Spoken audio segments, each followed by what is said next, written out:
Hello students, after discussing about capacitance and what is the limit to store a charge by a conductor, today we are going to discuss the capacitance of a spherical conductor. अगर आपने कोई conductor लिया और उसकी जो shape है वो आपने स्फीयर की शेप में लिया है तो उसका कैपेसिटेंस कितना होगा। तो पहले हम एक कंडक्टर कंसिडर कर लेते हैं। मान लीजिए ये कंडक्टर आपने लिया स्फीयर की शेप में, जिसकी रेडियस जो है आपने ले ली कैपिटल आर। क्यू चार्ज हम इसको दे देते हैं, क्यू चार्ज आपने इसको दे दिया।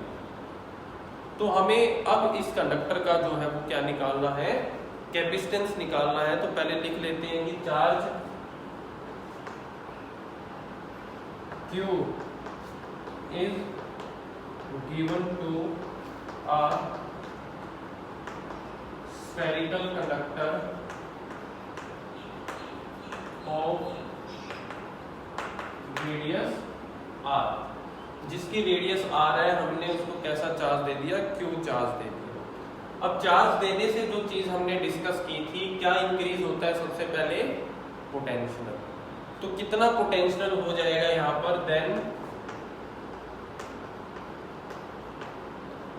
पोटेंशियल इज V, फॉर्मूला आपने पढ़ रखा है। किसी चार्ज Q की वजह से पोटेंशियल का फॉर्मूला क्या होता है, Q अपॉन में 4 पाई एप्सिलॉन नॉट R। ये फॉर्मूला आपने पढ़ रखा है किसका, पोटेंशियल का।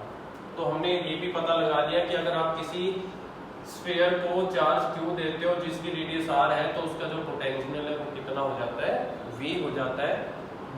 नाउ लास्ट लेक्चर में जो हमने चीज की थी वो कैपेसिटेंस का फॉर्मूला निकाला था कि कैपेसिटेंस किसकी फॉर्म में था, Q अपॉन में V। कि अगर Q पता हो, V पता हो तो आप क्या निकाल सकते हो, कैपेसिटेंस निकाल सकते हो। दोनों चीजें हमें पता है। यहाँ पर Q तो दे ही रखा है, V की वैल्यू यदि पुट करोगे तो Q से Q कैंसिल आउट हो जाएगा और जो फॉर्मूला आएगा वो ये होगा।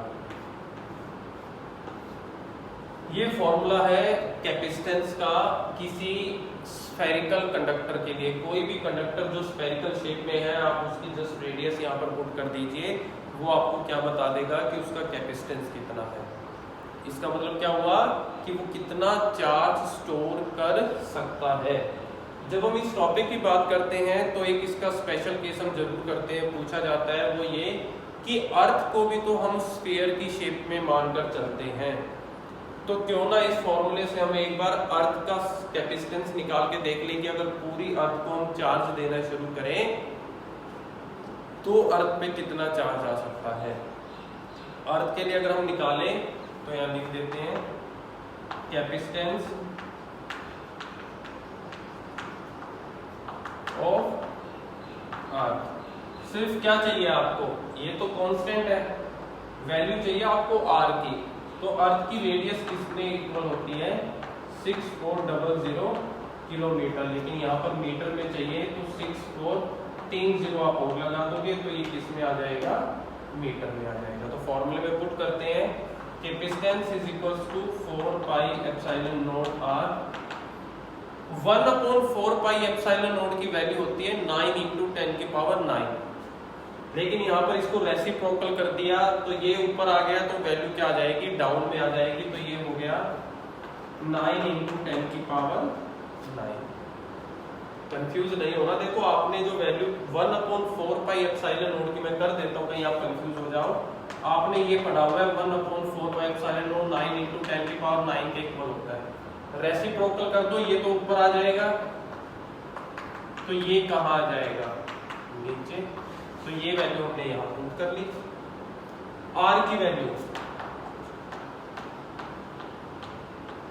ये आ गया आपके पास।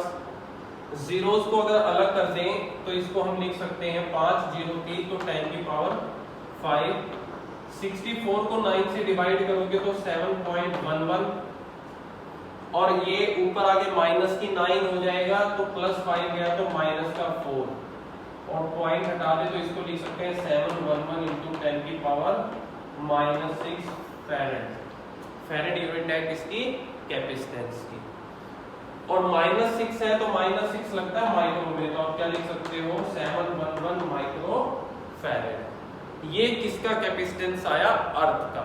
अब जो चीज नोट करने वाली है वो क्या, इतनी बड़ी अर्थ जिसकी रेडियस जो है वो 6400 किलोमीटर है, लेकिन पूरी अर्थ मिलके 1 फैरेड चार्ज को स्टोर नहीं कर सकती। कितनी वैल्यू स्टोर कर रही है देखो, 711 माइक्रो फैरेड। इतनी बड़ी अर्थ की भी इतनी कैपेसिटी नहीं है कि वो 1 फैरेड चार्ज को स्टोर कर ले। इसीलिए हमने लास्ट लेक्चर में डिस्कस किया था कि जो फैरेड है वो कैपेसिटेंस की बहुत बड़ी यूनिट है, इसीलिए हम उसकी छोटी यूनिट्स यूज करते हैं, माइक्रो, पीको।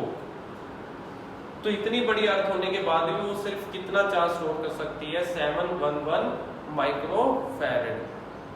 तो अगर कोई आपसे रिटर्न में क्वेश्चन पूछ ले कि फिर ये बताओ कि अगर अर्थ को 1 फैरेड चार्ज स्टोर करना हो तो अर्थ का साइज जितना अब है उसके कंपैरिजन में कितना बड़ा करें हम, कि अर्थ जो है कम से कम 1 फैरेड चार्ज तो स्टोर करे ही ले।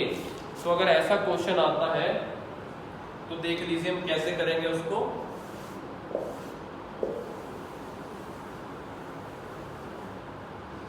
If earth store 1 farad, if earth has 1 farad capacitance, then size of earth is, तो साइज क्या होगा अर्थ का? देखिए इसी फॉर्मूले से, जो फॉर्मूला आपने यूज किया, हमें साइज निकालना है, रेडियस निकालनी है, तो फॉर्मूला ये हो जाएगा। R को आपने एक तरफ रखा और इसको C के अपोन में ले आए। अब C की वैल्यू कितनी करनी है? कितना कैपेसिटेंस होना चाहिए? 1। और इसकी वैल्यू कितनी है? 1/4 पाई एप्सिलॉन नॉट की वैल्यू है 9 × 10 की पावर 9। तो 9 × 10 की पावर 9 मीटर इतनी रेडियस होनी चाहिए अर्थ की। अगर हम चाहते हैं अर्थ के ऊपर कितना चार्ज आ जाए?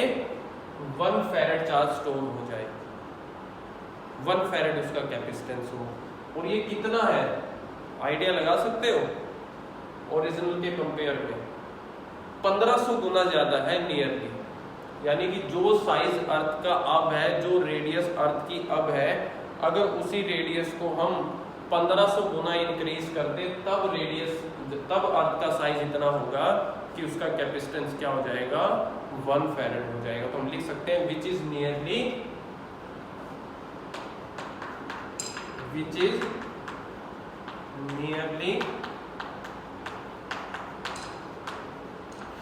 टाइम्स ग्रेटर देन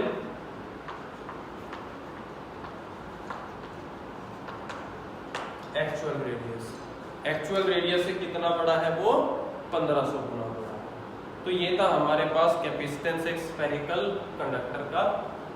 आने वाले वीडियोस में हम प्रिंसिपल करेंगे कैपेसिटेंस का पैरेलल प्लेट कैपेसिटर्स के लिए।